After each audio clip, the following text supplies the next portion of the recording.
Welcome, I'm Melinda Kilami. Tonight, federal government pledges to ensure adequate security in schools in the northeast, says Boko Haram's plan to establish caliphate in Nigeria is an illusion.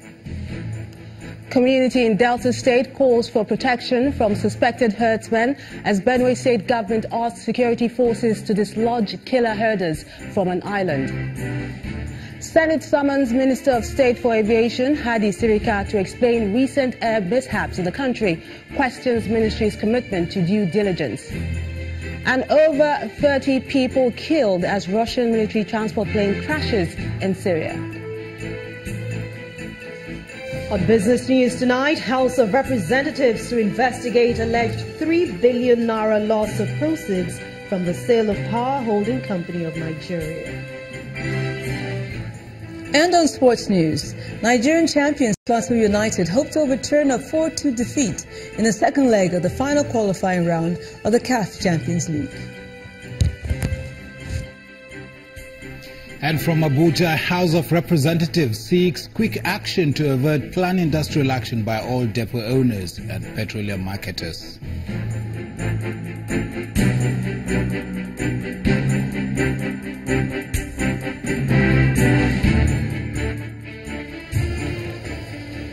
We begin tonight with the promise by the federal government to ensure the provision of security at all schools in the northeast. The Vice President, Professor Yemi Osinbajo, is also asking security operatives to engage in regular sharing of intelligence in order to fully defeat Boko Haram insurgents. The Vice President says Boko Haram's dream of establishing a caliphate in any part of Nigeria will continue to be a mirage if all security agencies get their acts together. He was speaking at a national security seminar in Abuja. It's a gathering of security experts as the Alumni Association of the National Defense College organized its annual National Security Seminar. The Vice President of Nigeria used the occasion to restate the fact that insurgents in the northeast remain degraded as he pledges the commitment of the government to protect schools in the area. More than ever before, we are mobilizing to ensure that schools in the northeast are kept secure from Boko Haram. And we're working with several groups, including some groups on the Safe Schools Initiative, to ensure that our schools are better protected from the kinds of opportunistic attacks that we saw in Dapchi. President Buhari in particular is deeply concerned about the security situation across the country, as you can imagine, and has repeatedly expressed this. Uppermost in his mind, of course, is the fact that he was elected to a large extent based on the vow to secure Nigeria and restore the pride of our military. The president of the Alumni Association of the National Defense College blames the nation's policymakers for the attacks by Boko Haram insurgents. It is sad from our recent experience with Boko Haram at its inception, it was said that our armed forces were not prepared for asymmetric warfare. This is despite the fact that threat analysis conducted in the early 2000s, along with the MPRI, when we were planning Vision 2020 for the armed forces, pointed to the contrary. In the threat analysis, we predicted that the major threat our armed forces would face in the future would be asymmetric. The problem was that the document was not adopted and let alone implemented. With the emergence of contemporary warfare involving insurgents, the commandant of the National Defense College calls for an appraisal of the fight against non-state actors.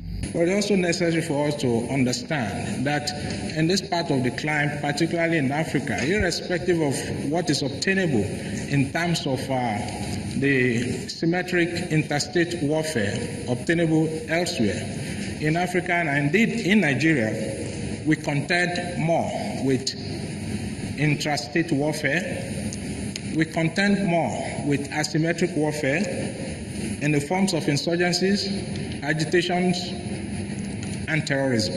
The one-day National Security Seminar with the theme, Fighting Tomorrow's Warfare Today, attracted participants from the Office of the National Security Advisor, Ministry of Defense, and climaxed with the investiture of Professor Osinbajo as the Grand Patron of the Alumni Association of the National Defense College. Meanwhile, While human rights group Amnesty International is calling for a security beef-up in IDP camps and an end to the vicious attacks by the terrorist group Boko Haram.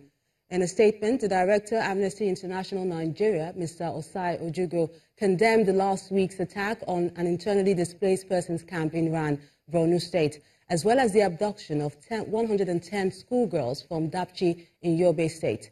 The statement adds, and I quote, "These attacks on humanitarian workers and abduction of schoolgirls are war crimes, and those responsible must be brought to justice.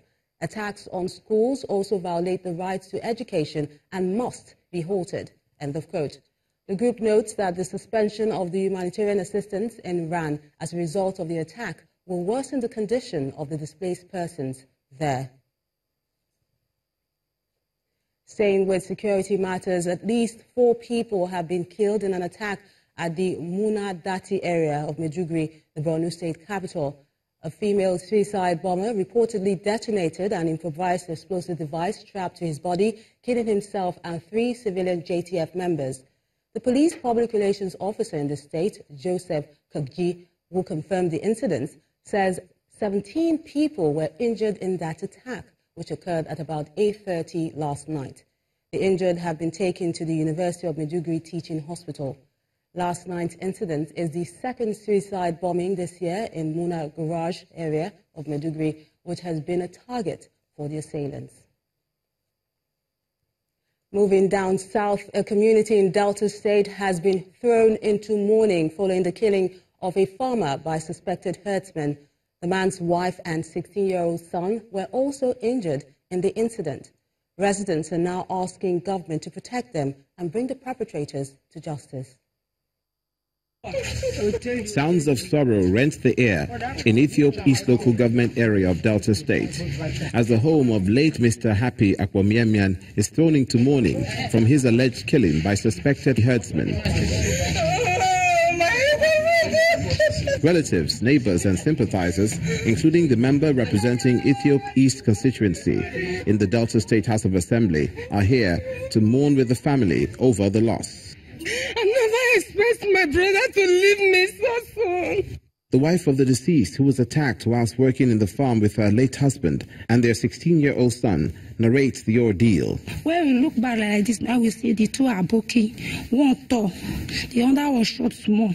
So my husband called shout, "Men are run, no, now gone in the crack." So as they just pick race, now it's okay, make us still pick race. As I just pick race, now I hear boom. I'll take one brother, I say, "I beg, Aboki shoot me," and I never see my husband with my pikin. This is what the once busy farmland now looks like. The rich land now lies fallow. The route to the farms completely abandoned for fear of further attack. The once busy market has become a shadow of itself. We are living in fear. Everybody they fear. My people now fear not let them go bush because of waiting don't happen. Requesting the federal government to strengthen the local vigilante groups in the area, the member representing Ethiopia East in the State House of Assembly is worried about the trend of killing and untold hardship his people are thrown into because of the attacks. I have written to the president. I also copied the U.S. president, the National Security Advisor, the Pentagon, and to other international institutions like United Nations, asking for the government of Buhari to intervene and to send police and soldiers here to protect our people. This is not the first time communities around here have experienced this sort of tragedy. The memories of different deaths recorded on account of killings by alleged herdsmen is one thing they never want to happen again. And from Delta, let's move to Benue State, where the government is asking security operatives to arrest and prosecute suspected herdsmen responsible for the killing of 24 persons in a village in Okoku local government area on Monday. The governor describes the attack as unfortunate, while also calling for the arrest of the leadership of the herdsmen. The governor and the people of Benue State are also worried about the sacking of about 5,000 farmers from an island in Makurdi, the state capital. Residents of Mbatoho, an island on the river Benue near the state capital, throng the premises of the government house in Makurdi. They have a complaint to lay before the governor. The Fulanis came and they said we should vacate the area because the thieves don't want them to rear their cows in the country. So we should move out of the area, and the area is being secured for them so that they can stay and operate. Now we have moved out of that area. While the Mbatoho Islanders' complaint is pretty straightforward, there are concerns about the ease with which the invaders displaced them, despite a subsisting law and security presence. This is obvious. To prove that we have the power to send you out, they did not kill. They came and chased them out and conquered and took over the place. I mean, that's conquering as far as I'm concerned. Because they are in their home and you come chase them out and take your cows. They go in and feed on whatever is their produce. And you take over, pitch tents and you live there. What is that? Isn't that conquering? These complaints are already known to members of the Benue State Security Council. As they emerge from a meeting, Governor Otom conveys their decision to the people. Mbatoho community attack and displacement by this mercenary herdsmen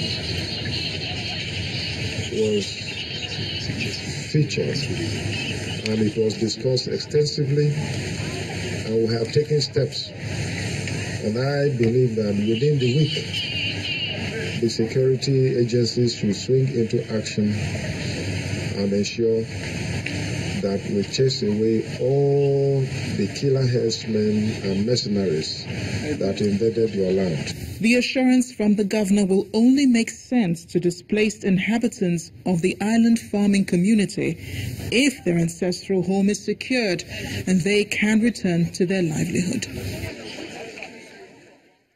Away from security matters, some prominent Nigerians are advocating for more authentic information on legal migration to reduce the rate of migrants to Europe. The Minister of Labour and Employment, Dr. Chris Ngige, and other speakers at the launch of the Migrant Resource Centre in Benin City, Edo State, believe that if more attention is given to information on legal migration, Nigerian youths will stop risking their lives. The Migrant Resource Centre is an initiative of the International Organization for Migration, IOM.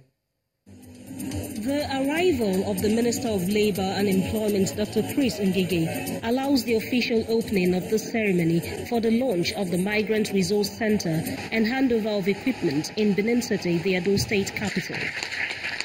The project is part of the European Union, EU, and International Organization for Migration, IOM's effort in partnership with the Nigerian government to strengthen the governance of migration and provision of reintegration assistance to Nigerian returnees.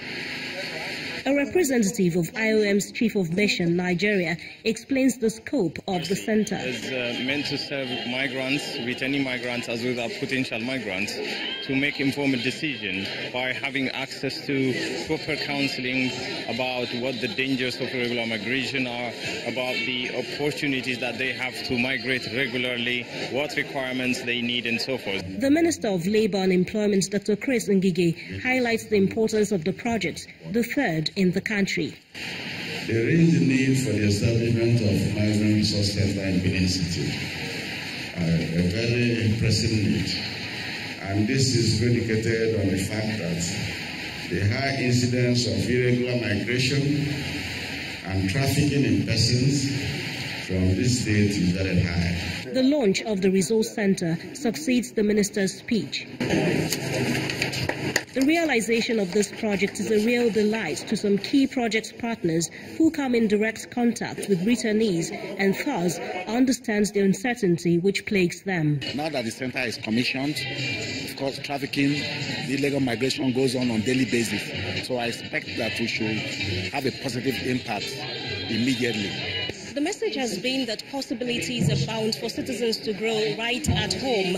But beyond talks of hope, the launch of this centre represents certainty that the future for returnees is not bleak. Jessica Oluguse, Channels Television News.